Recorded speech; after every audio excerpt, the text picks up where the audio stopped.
You know that moment when you realize you've been the villain in your own love story? Yeah, that happened to me about 6 months ago, and I'm still processing it. I'm Chloe Hughes. I'm 31, and I managed to lose the best man I've ever known because I was too scared, too proud, and too convinced that love should come with guarantees. Let me start at the beginning, because this story doesn't make sense unless you understand who I was before everything fell apart. I met Derek Castellanos 5 years ago at a mutual friend's housewarming party. He was the guy in the corner actually helping the host set up speakers instead of standing around with a drink making small talk. When I introduced myself, he had this warm smile and genuine interest in what I had to say that felt different from the usual party conversations. He worked as a veterinarian, ran his own small practice with 2 other vets, and talked about his patients with the kind of passion that made me want to hear more. I was working as a marketing coordinator for a nonprofit at the time, trying to figure out if I wanted to go back to school for my master's or stick with the career path I'd stumbled into.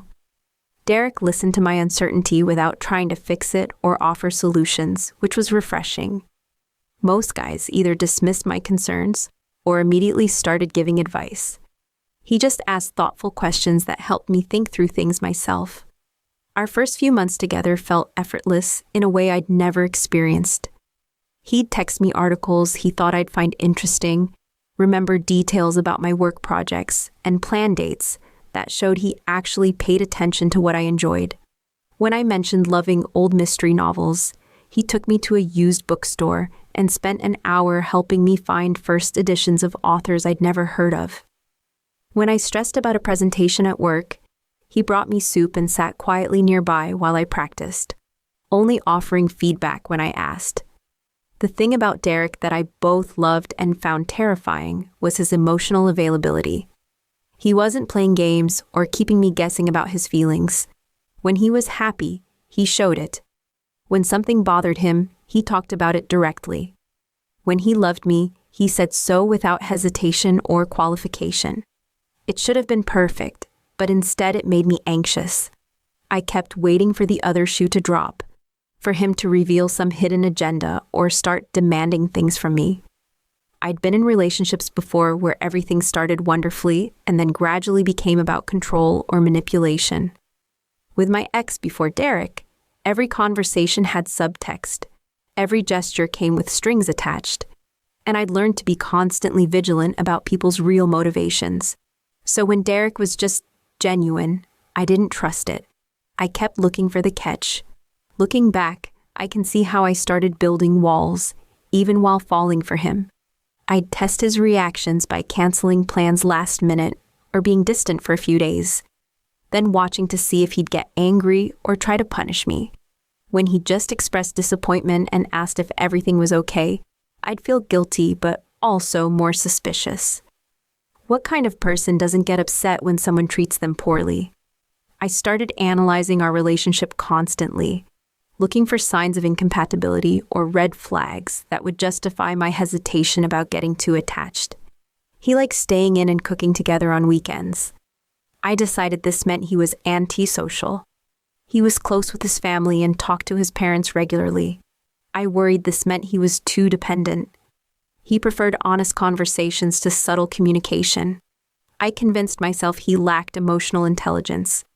The worst part is that I knew I was being unfair even as I was doing it. Derek never hid who he was or pretended to be someone else to impress me. He was consistently kind, reliable, and present in ways that made me feel secure and valued. But I'd grown up watching my parents' marriage dissolve into years of passive-aggressive warfare, and I'd learned to associate emotional safety with complacency and eventual disaster. My mom had always told me that men changed after they got what they wanted, that the nice guy routine was just an act to secure commitment. She'd point to my dad as proof, how he'd been attentive and romantic during their engagement, but became distant and critical after marriage. Don't make my mistakes, she'd warn me. Make sure you know who he really is before you sign those papers. So I kept waiting for Derek's mask to slip, for his true nature to emerge. I'd create little conflicts to see how he handled stress, push boundaries to test his patience, and withdraw affection to see if he'd become controlling or manipulative. Every time he responded with maturity and genuine concern for my well-being, I'd feel simultaneously relieved and more terrified. If he really was this good, what did that mean about my worthiness to keep him? By year 3, Derek started talking more seriously about our future. He'd mention houses he thought I'd like when we drove through certain neighborhoods, ask hypothetical questions about how many kids I wanted someday, and include me in conversations about his long-term business plans for the practice. Instead of feeling excited about building a life together, I felt cornered by his expectations. I wasn't ready to make those kinds of permanent decisions, not because I didn't love him, but because I still hadn't figured out if I could trust myself to choose well. What if I was just settling because he was safe and available? What if there was someone out there who would challenge me more, inspire me to be better, make me feel more alive? I'd only had 2 serious relationships before Derek, and both had ended badly. How could I be sure I wasn't just choosing him because he was the opposite of my toxic exes? The first proposal happened during a weekend trip to his family's cabin by the lake. We'd been having such a perfect few days, hiking, cooking meals together, playing board games with his sister and her kids who were visiting. I felt relaxed in a way I rarely allowed myself, and I could see Derek watching me with this expression of complete contentment. That should have been wonderful, but instead it triggered all my fears about becoming complacent and settling for a comfortable life instead of pursuing something extraordinary. On our last evening there, we were sitting on the dock watching the sunset when he started talking about how happy he was and how he could picture us bringing our own kids to this place someday. Then he pulled out a ring, a simple, beautiful design that was exactly what I would have chosen for myself, and told me he'd never been more certain about anything in his life. "Chloe, you make me want to be the best version of myself," he said, his voice shaking slightly. "I love your mind, your heart, your terrible taste in reality TV shows, and the way you always steal my coffee but insist you don't like caffeine. I want to build a life with you, have adventures together, support each other through whatever comes. Will you marry me?" The ring was perfect, the setting was perfect, his words were perfect, and I felt absolutely nothing but panic. Instead of joy or excitement, I felt trapped by his certainty and embarrassed by my own confusion. How could he be so sure when I was still questioning everything? What did he see in our future that I was missing? Why was I the only one who seemed to understand how complicated marriage really was? "I need time to think about it," I told him, my voice barely above a whisper. "This is such a big decision, and I want to make sure I can give you the answer you deserve."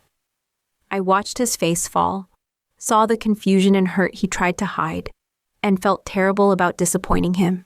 But I also felt angry that he'd put me in this position without preparing me, that he'd assumed I'd be ready just because he was. We drove home the next day in awkward silence, both of us trying to pretend everything was normal while processing this massive shift in our relationship. The year between his first proposal and what would become his second was probably the most exhausting period of my life. Instead of using the time to genuinely explore my feelings, I spent it building elaborate mental cases for and against marrying Derek. I made lists of his good qualities and his flaws, researched divorce statistics and compatibility factors, and sought advice from everyone I knew about how to know if someone was the one. I read relationship self-help books, took online compatibility quizzes, and even considered going to couples therapy to help me figure out my feelings. But instead of clarity, all this analysis just created more confusion. Every book contradicted the previous one. Every friend had different advice, and every quiz gave me different results depending on how I interpreted the questions. Meanwhile, Derek was trying to be patient and supportive while clearly struggling with the uncertainty.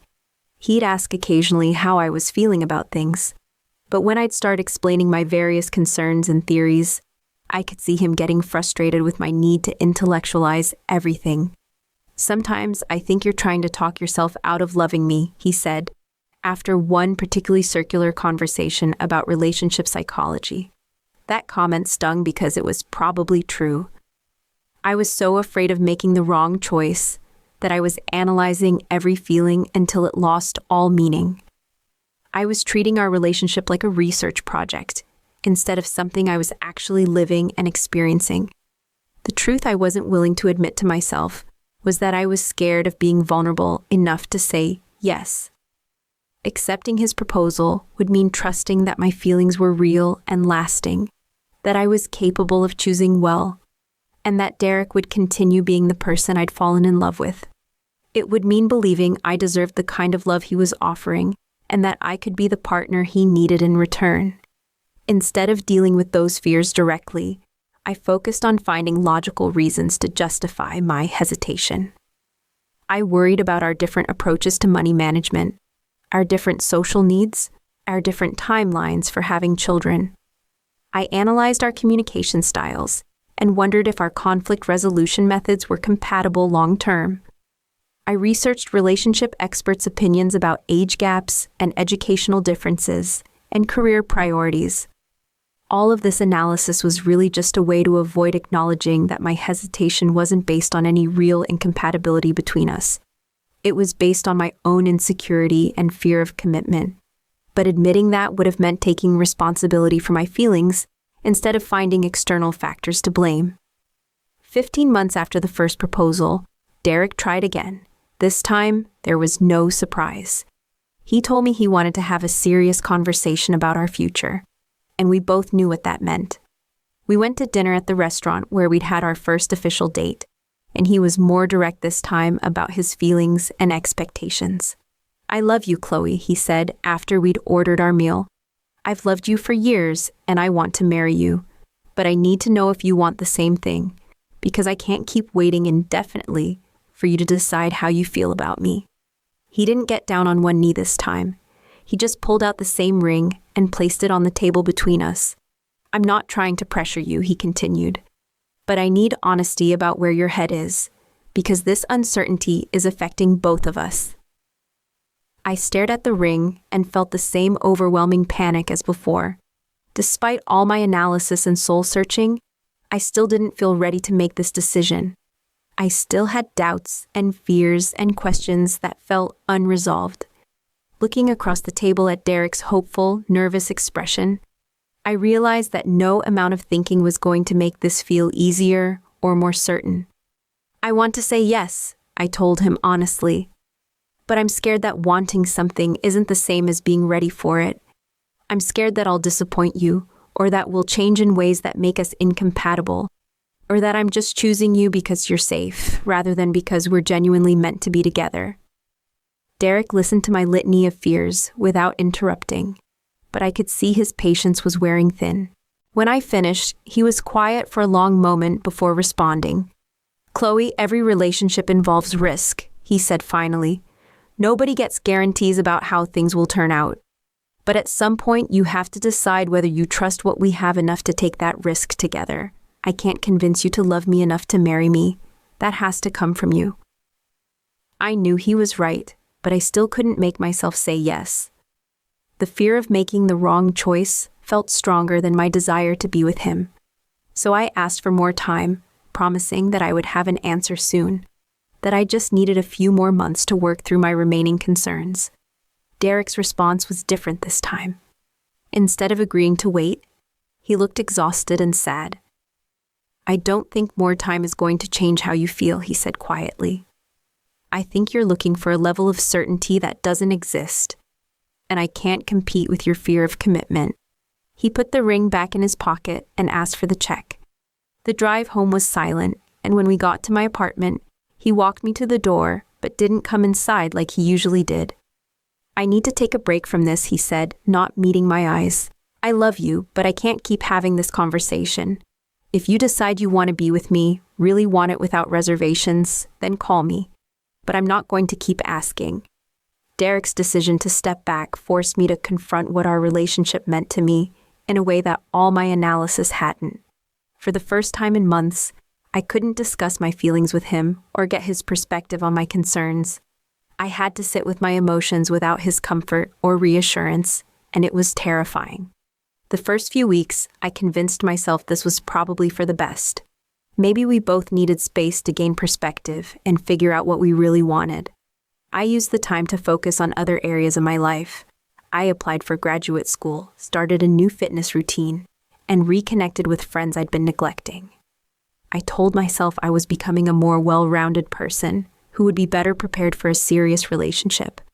But as the weeks turned into months, I started to understand what I'd really lost. It wasn't just Derek's romantic attention or the security of our relationship. It was his friendship, his daily presence in my life, his unique way of seeing the world that challenged and complemented my own perspective.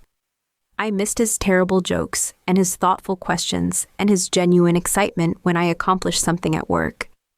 I'd been so focused on analyzing whether he was the right person to marry that I'd lost sight of how much I simply enjoyed being with him. I'd been treating our relationship like a business decision instead of recognizing it as the foundation of my daily happiness and sense of home. 3 months into our break, I ran into Derek at the grocery store. He was polite but distant, asking about my work and my family with the kind of careful friendliness you show an acquaintance. When I tried to engage him in the kind of deeper conversation we used to have easily, he deflected and said he needed to get going. Watching him walk away, I realized he was protecting himself from me in a way he'd never had to before. That night, I called him and left a voicemail saying I wanted to talk, that I thought I was ready to have the conversation he'd been waiting for. He didn't call back. When I texted a few days later, he responded that he wasn't ready to discuss our relationship yet, that he was still processing his own feelings and needed more time. For the first time, I was the one waiting for his decision, and it was agony. I finally understood the uncertainty and powerlessness he must have felt during all those months of my indecision. I wanted to fix things immediately, to convince him that I'd figured everything out and was ready to commit, but he wasn't available for my timeline anymore. 6 months after Derek asked for space, I learned through mutual friends that he'd started dating someone new. Her name was Amanda. She was a teacher at the elementary school near his clinic. And from what I could piece together, they'd met when she brought her class for an educational visit about pet care. The news hit me like a physical blow. Not just because he was with someone else, but because of how quickly things seemed to be progressing between them. According to our friend Lisa, Derek seemed happier and more relaxed than he'd been in years.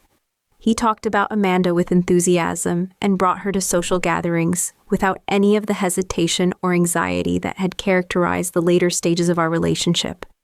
What really devastated me was learning that Derek and Amanda got engaged after dating for only 10 months. 10 months. I'd had 5 years with him, and I'd never been able to commit. She'd known him less than a year and was ready to build a life with him. At first, I was angry. How could he be so sure about someone he barely knew when he'd claimed to love me more than anyone? How could he propose to her so quickly after telling me that marriage was too important to rush? It felt like everything he'd said about love and commitment had been lies designed to manipulate me into a decision I wasn't ready to make. But as the initial shock and anger faded, I started to understand what had really happened. Derek hadn't changed his mind about love or commitment. He'd found someone who was capable of accepting the love he had to offer. Amanda didn't need guarantees or extensive analysis to recognize that Derek was a good man worth building a future with. She didn't let fear of the unknown prevent her from embracing the known goodness of their relationship. I realized that all my concerns about compatibility and certainty had been excuses to avoid taking the emotional risk that real love requires. I'd been so afraid of choosing wrong that I'd failed to choose at all. I'd treated Derek's love like a backup plan, something I could return to if nothing better came along, instead of recognizing it as the genuine gift it was. 8 months later, I received an invitation to Derek and Amanda's wedding. Seeing their engagement photo, both of them laughing at something off camera, looking completely comfortable and joyful together, I finally understood what I'd been too scared to accept with Derek. Love isn't about finding someone perfect or having absolute certainty about the future. It's about finding someone whose imperfections you can accept and whose presence in your life makes you want to be better. It's about choosing to build something together despite not knowing how the story will end. Derek had been offering me exactly that kind of partnership for years, and I'd rejected it because I was waiting for a love that came with guarantees. I'd wanted proof that choosing him wouldn't lead to disappointment or heartbreak. But that's not how love works. Every relationship is a leap of faith, and I'd been too afraid to jump. The woman in that engagement photo understood something I'd failed to grasp. Derek's consistency and emotional availability weren't signs of weakness or lack of depth. They were evidence of his strength and maturity. He didn't need to create drama or play games to prove his worth. He just needed a partner who could appreciate the steady, reliable love he offered. I didn't go to the wedding. It felt too painful and too selfish to insert myself into what should be a celebration of their love. Instead, I sent a card wishing them happiness and spent the day reflecting on the lessons I'd learned from losing the best relationship I'd ever had.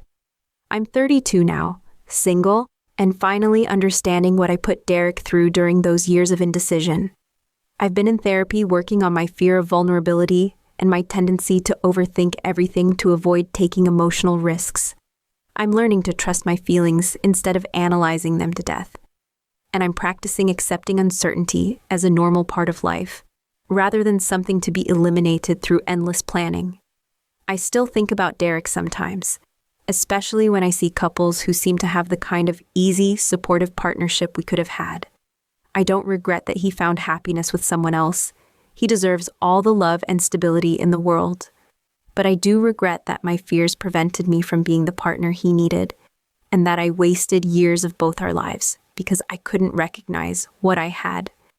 If I could go back and talk to the version of myself who was sitting across from Derek at that restaurant, staring at that ring and feeling overwhelmed by fear, I would tell her to stop thinking and start feeling.